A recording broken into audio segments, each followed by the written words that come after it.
The bar exam results came out on a Tuesday morning in July. I was halfway through my shift at the warehouse, loading pallets onto trucks, when Diane called. I could hear the champagne in her voice before she even said the words. "I passed, Vincent. I actually passed." I set down the box I was carrying, my hands shaking with relief and pride. 4 years. 4 years of working the warehouse by day, security detail at night, and weekend shifts at the distribution center. 4 years of ramen noodles and patched work boots while she studied in the apartment I paid for with my bleeding hands and aching back. That's incredible, baby. I knew you could do it. My voice cracked with emotion. We should celebrate tonight. I'll pick up your favorite wine on the way home. There was a pause that should have warned me, but I was too happy, too relieved that the finish line had finally arrived. Actually, Vincent, we need to talk. Can you come home early?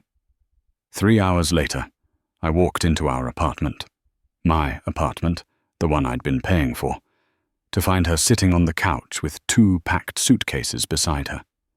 She was wearing the navy suit I'd bought her for interviews, the one that cost me a week's wages from the warehouse.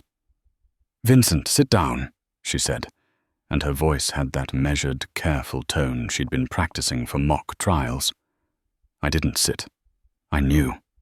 Somehow, I already knew. "I've been doing a lot of thinking," she continued, her fingers laced together like she was in a business meeting. "About us, about where we're going, and I think we need to face reality." "Reality?" The word came out harsh. "We're on different paths now. I'm starting at Morrison & Klein next month, the firm downtown. I know. We celebrated when you got the offer. Yes, and it's an incredible opportunity. But Vincent, the people I'll be working with, the clients I'll be meeting, they're from a different world, a different social class." The room tilted.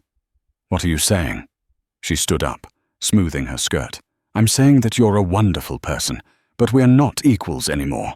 I need someone who can attend firm galas, who understands professional networking, who can hold conversations about corporate law and policy.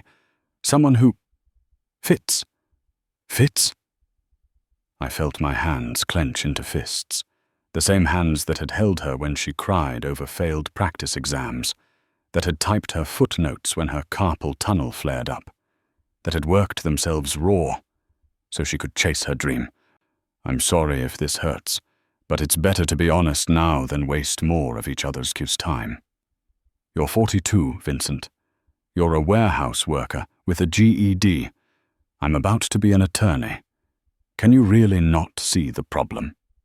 Before we continue, please tell us where you're watching from so we know how far our stories reach, and subscribe to the channel to help us grow. I left without another word. Didn't argue, didn't beg, didn't give her the satisfaction of seeing me break. I just walked out of the apartment I'd paid for and got in my truck. That was 6 weeks ago. Since then, I'd moved into a studio apartment in the cheaper part of town, picked up extra shifts at the warehouse, and tried not to think about the fact that I'd burned 4 years of my life for someone who saw me as nothing more than a stepping stone. My buddy Carlos from the warehouse said I was better off, that she'd shown her true colors, but it didn't make the nights any quieter or the mornings any easier. The one thing that kept me going was my side gig. I'd started doing delivery work on Sundays, my only day off, to help cover the cost of the new apartment. It was simple work, picking up packages from the depot and dropping them off around the city. Most of it was medical supplies and equipment for home care patients. That Sunday, I had a delivery to Riverside Hospice Care, a small facility on the edge of town. The package was marked urgent and required a signature, so I carried it inside instead of leaving it at the door. The place smelled like lavender and antiseptic. A nurse with kind eyes met me at the desk. "You're here for Mr. Castellano?" she asked. "Just need a signature," I said, holding out my scanner. "He can't sign anymore, I'm afraid. But his daughter authorized me to sign for his deliveries. Room 12, if you want to drop it off directly. He enjoys seeing new faces. I hesitated. I had 3 more stops to make. But something about the quiet sadness in the building made me nod. Room 12 was at the end of the hall. I knocked softly and pushed the door open. The man in the bed was ancient, his skin like tissue paper, his breathing shallow. But his eyes were sharp and alert as they focused on me. "Delivery," I said quietly, holding up the package. He gestured weakly to the table beside him. As I set it down, his hand suddenly shot out and gripped my wrist with surprising strength. His eyes widened, and he made a sound in his throat. "Sir, are you okay? Should I get the nurse?" He shook his head frantically and pointed to a notebook on the bedside table. I handed it to him, and he scrawled something with a shaking hand, then thrust it at me. The words made no sense. "Catherine's boy. You have her eyes. I'm sorry. I think you have me confused with," he was writing again, more urgently now. "Your mother, Catherine Morgan. I worked for her father. She showed me your picture before she died." My blood went cold. My mother had died when I was 22, 20 years ago. She'd worked as a secretary, raised me alone, never talked about her family, except to say they were gone. "My mother's name was Catherine Wells, not Morgan," I said carefully. He shook his head and kept writing. "Wells was married name. Her father was Harrison Morgan, Hotel Morgan. She was disinherited when she got pregnant with you. I'm Thomas Castellano. I was his accountant." The name Morgan meant nothing to me, but the way this old man was looking at me, with something like recognition and urgency, made me stay. "I don't understand," I said. He flipped to a new page. "She never told you. Your grandfather disinherited her, publicly but privately. He instructed me to set up a trust. For you. She made me promise never to tell you while she was alive. She wanted you to make your own way." I felt like the floor was disappearing beneath my feet. "A trust?" He wrote one more line, then pressed the notebook into my hands. "Go to Barrington and Associates, Wellington Street. Tell them Thomas Castellano sent you. Ask about the Vincent Wells Trust. Your mother died before she could tell you. I've been looking for you for years." I stared at the notebook, at the shaking handwriting, at this dying man who claimed to know secrets about my mother I'd never heard. "How much?" I whispered. "How much is in the trust?" Thomas Castellano smiled, and it was the saddest, most peaceful smile I'd ever seen. He wrote one final number on the page, $847 million. Then he closed his eyes, his breathing evening out, like he'd been waiting 20 years to deliver this message, and could finally rest. I stood there, frozen, the notebook in my hands, and my entire life shattering and reforming in the space of a single breath. I left Riverside Hospice in a daze, the notebook clutched in my hand like it might disappear if I loosened my grip. Thomas Castellano had fallen asleep after writing that impossible number, and the nurse had assured me she'd make sure he got the message that I'd received his information. I walked to my truck on legs that didn't feel like my own. $847 million. It was absurd. It was impossible. It was probably some dying man's confused fantasy or a cruel mistake that would unravel the moment I asked questions. But what if it wasn't? I sat in the parking lot for 20 minutes, staring at the address he'd written. Barrington and Associates, Wellington Street. I pulled out my phone and searched for it. It was real, a law firm that specialized in estate planning and trust management. Their website showed a marble and glass building downtown, the kind of place I'd never had reason to enter in my entire life. I should have finished my delivery route. I should have gone home and slept on it, approached this rationally in the morning. Instead, I drove straight downtown, still wearing my delivery company polo and cargo pants, and walked into the most expensive-looking lobby I'd ever seen. The receptionist looked at me like I'd tracked mud across her pristine floor. "Can I help you?" I need to speak with someone about a trust. The Vincent Wells Trust. Thomas Castellano sent me." Her expression shifted instantly from dismissal to sharp attention. "Please have a seat, Mr. Wells. I'll get someone immediately." 10 minutes later, I was sitting across from a woman named Patricia Hargrove, senior partner, in an office with a view of the entire city. She was studying me with careful, measuring eyes. "Mr. Castellano called our office 3 weeks ago," she said carefully. "He told us he'd finally located Catherine Morgan's son and that we should expect you. May I see some identification?" I handed over my driver's license with shaking hands. She compared it to something on her computer screen, then nodded. "The trust was established in 1983, shortly after your birth. Your mother, Catherine Morgan, who changed her name to Catherine Wells after marrying your father, was the only child of Harrison Morgan, founder of the Morgan Hotel Group. When she became pregnant out of wedlock, her father publicly disinherited her. However, privately, he couldn't bear to see his future grandson left with nothing." "I never knew any of this," I said. "She never mentioned her father. I thought he abandoned us." "In public he did, but he loved his daughter, in his way. He instructed Mr. Castellano to create a trust that would mature when you turned 40. Your mother was to tell you about it then. Unfortunately, she passed away when you were 22. Mr. Castellano tried to locate you, but you'd moved several times, changed jobs frequently. The trust has been waiting for you for 2 years now."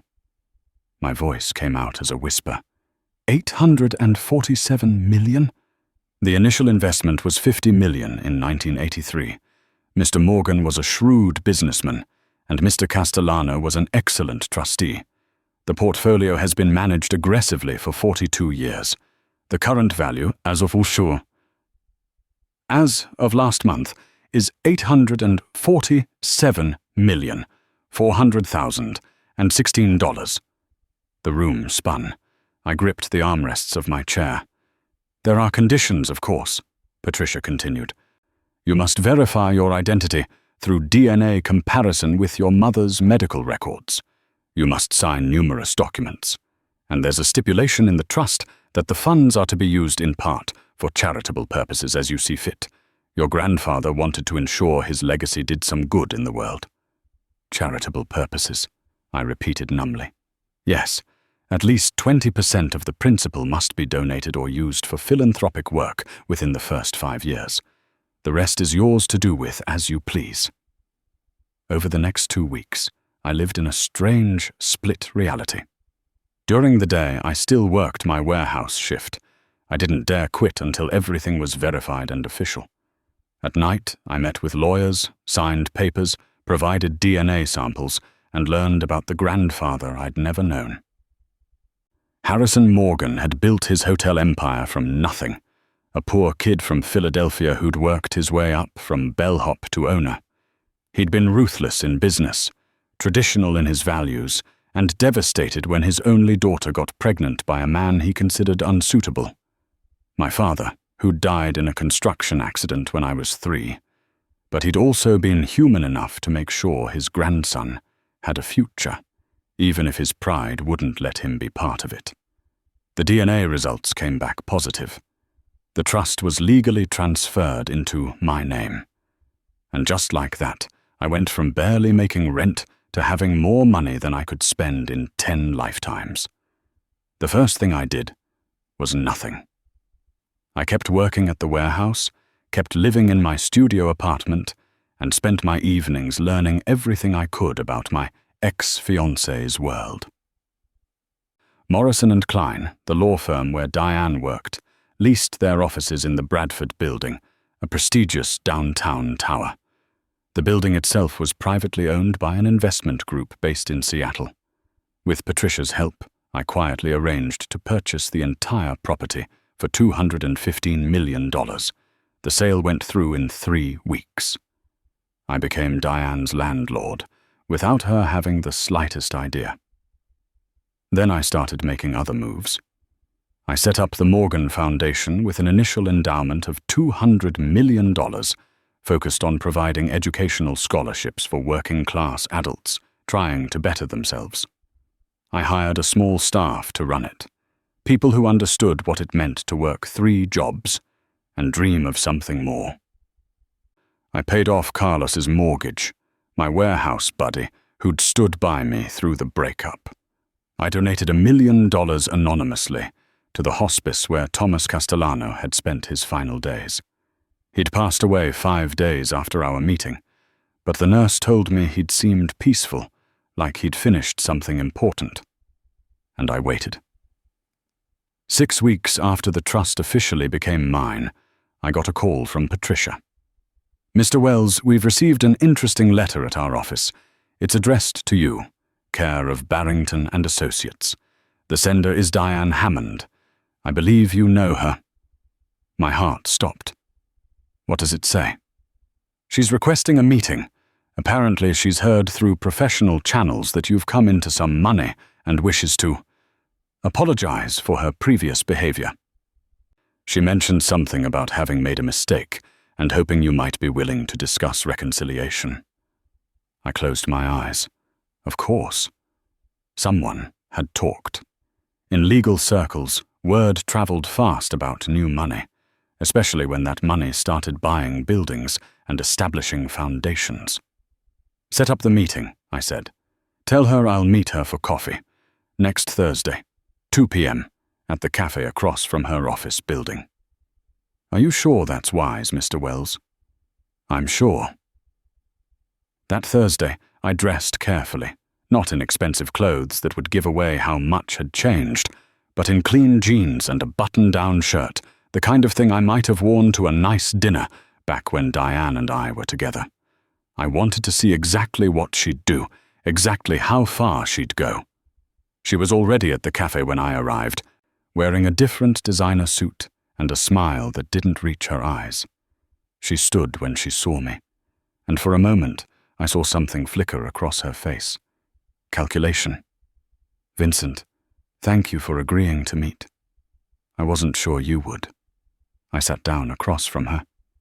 "You wanted to talk?" "I did. I wanted to. I've been thinking a lot about us, about how things ended, and I realize I made a terrible mistake." She reached across the table, trying to take my hand. I pulled it back. I was scared, overwhelmed with the pressure of starting at the firm. I said things I didn't mean. But these past 2 months, I've realized that none of it matters if I don't have you. None of what matters? The job? The status? I was so focused on my career that I forgot what was really important. Love, partnership, the man who stood by me when I had nothing. Her eyes were getting misty, a performance I'd seen her practice in the mirror before mock trials. "I heard you've had some good fortune recently, some inheritance, and I'm happy for you, Vincent. I really am. But that's not why I'm here. I'm here because I love you." I let the silence stretch out between us, watched her squirm, watched her try to read my expression. "You love me," I said finally. "I do. I always have. I just lost sight of it for a while." I leaned back in my chair. "And if I told you the inheritance was a mistake, that it fell through, that I'm still just a warehouse worker with a GED?" Her face did something complicated, a brief flash of panic before she smoothed it away. "Then that wouldn't change anything. I love you for who you are, not what you have." I stood up. "Good to know. I'll be in touch, Diane. Wait, Vincent, when can I see you again? Can we have dinner this weekend? I'll call you." I left her sitting there and walked across the street to the Bradford building, took the elevator to the 10th floor where Morrison and Klein had their offices, asked the receptionist if I could speak with the managing partner, Gerald Morrison. "Do you have an appointment?" "Tell him Vincent Wells is here, the new owner of the Bradford building." 5 minutes later, I was sitting in Gerald Morrison's office while he tried very hard not to look nervous. "Mr. Wells, this is unexpected. We weren't aware the building had changed hands. The sale was private. I prefer to keep my business dealings quiet." I crossed my legs, suddenly enjoying the way this powerful attorney was treating me with careful respect. I wanted to introduce myself personally and discuss the lease renewal that's coming up in 6 months. Of course, we're very happy with the building and would like to continue our relationship with the new ownership. Good. Because I have some ideas about renovating the common areas, upgrading the building's amenities. I want the Bradford to be the most prestigious address in the city. But that means being selective about tenants. I'll need to review your firm's profile. Make sure you align with the building's vision. We talked for 30 minutes about nothing important. But when I left, I could see him making mental calculations, wondering if he should be worried, trying to figure out who I was and where I'd come from. And as I walked out through the firm's reception area, I passed Diane's office. She was at her desk, focused on her computer. She had no idea I'd just been upstairs. No idea that I now held the lease to the very floor beneath her feet. That night, I got a text from her.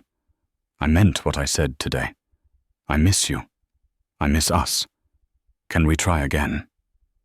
I stared at the message for a long time. Then I opened my laptop and sent an email to Patricia Hargrove with a list of instructions. It was time to move to the next phase of my plan. But first, I needed to make a phone call. There was someone from my past I needed to find, someone who might have information I needed. Because as I'd sat in that cafe, watching Diane perform her regrets, I'd remembered something strange from our relationship. A conversation I'd overheard between her and her study partner, Nathan, just before she took the bar exam. Something about a backup plan. Something about insurance. At the time, I'd thought nothing of it. Now, I wondered if there was more to my story than even I knew. Nathan Brenner had been Diane's study partner through law school. They'd spent countless hours together at our apartment, buried in case law and practice exams while I worked my night shifts. I'd never thought much about it. Diane had always insisted their relationship was purely professional, and I'd trusted her. Now, I wasn't so sure. I hired a private investigator named Rita Chen. No, wait, I can't use Chen. I hired a private investigator named Rita Kovacs, a former police detective who came highly recommended by Patricia. I gave her one simple task: find out everything about the relationship between Diane Hammond and Nathan Brenner. 3 days later, Rita walked into my new office. I'd rented a small space downtown to manage the foundation, and dropped a folder on my desk. "You're not going to like this," she said. The folder contained bank records, emails Nathan had carelessly left on a shared cloud drive, and phone records. As I read through them, a cold fury settled in my chest. Diane and Nathan had been more than study partners. They'd been in a relationship since her 2nd year of law school. The entire time she'd been with me, she'd been sleeping with him. But that wasn't even the worst part. The worst part was buried in an email chain from 2 years ago, right around the time my mother had been dying. Nathan had written, "Found something interesting. Catherine Wells was born Catherine Morgan. That's the Morgan family. Hotels, real estate, huge fortune. Her father disinherited her, but there might be a trust. If V doesn't know about it, we should find out before he does. Marry him, wait for the inheritance, divorce and you get half. Could be worth tens of millions." Diane's response: "He's too useful right now. Still paying for everything. Let's wait until after I pass the bar. Once I have my license, I won't need his money anymore. We can search for the trust after." Another email, dated just 3 weeks before she dumped me. Nathan found the accountant, guy named Thomas Castellano, in hospice care. But he won't talk to us, says he only wants to tell Catherine's son. We need V to find him somehow, but we can't let him know we're looking. This is worth hundreds of millions. We need to be smart. I sat back in my chair, the papers shaking in my hands. They'd known. They'd been searching for my inheritance while I was working myself to death to support her. And they'd planned to use me, marry me just long enough to claim half of what was rightfully mine, then throw me away. But their timing had been off. Diane had dumped me before Thomas found me, before I discovered the trust. And now, because we'd never married, she had no legal claim to a single cent. Their own greed and impatience had destroyed their plan.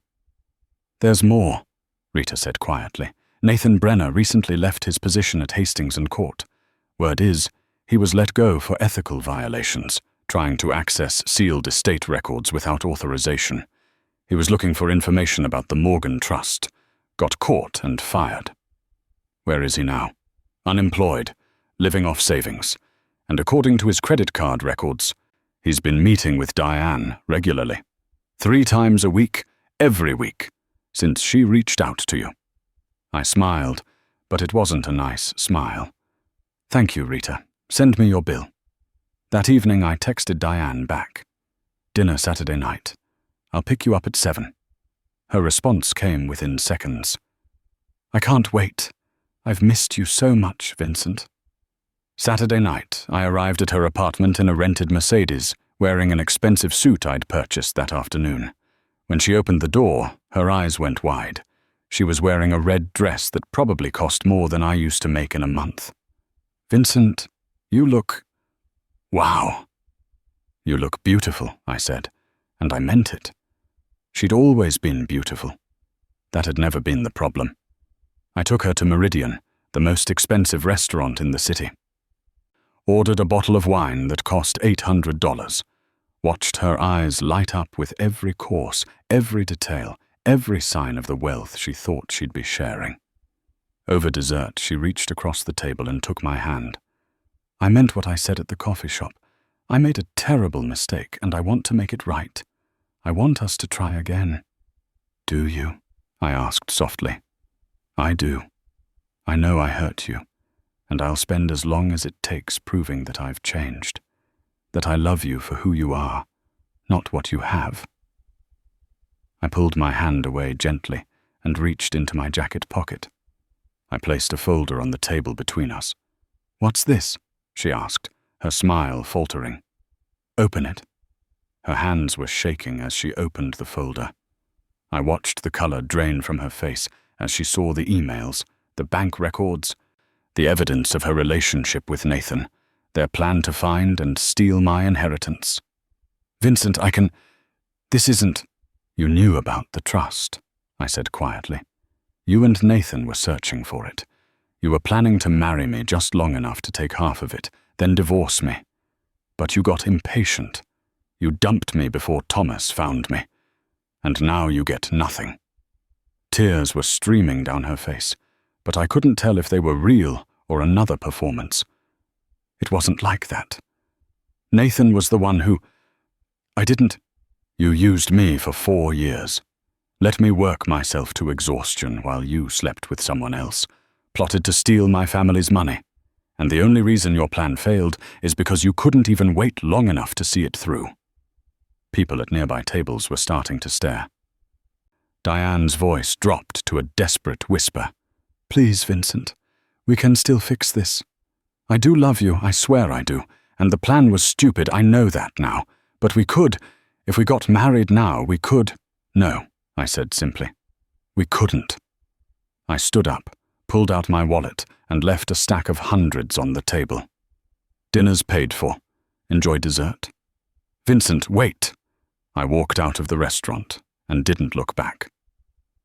The following Monday, I met with Gerald Morrison again. This time, I brought Patricia with me. "Mr. Morrison, I've decided to renovate the Bradford building extensively. The work will take approximately 18 months and will require all tenants to relocate temporarily. I'm prepared to offer assistance with moving costs and help finding temporary office space." His face went pale. "Mr. Wells, with all due respect, that would be catastrophically disruptive to our operations. Perhaps we could discuss. The renovations are necessary and non-negotiable. However, I'm willing to offer Morrison & Klein first right of refusal when the building reopens, at a significantly reduced lease rate, if you're willing to do something for me." "What would that be?" I understand you have an associate named Diane Hammond. I'd like you to assign her to the relocation project. Full-time. It's a complex undertaking that will require someone detail-oriented and hard-working. He looked confused but relieved. That's certainly doable. Though I should mention, Ms. Hammond has been underperforming lately. Distracted. Several partners have expressed concerns. Then this will be a good opportunity for her to prove herself. The project starts immediately. Over the next 2 months, I watched from a distance as my plan unfolded.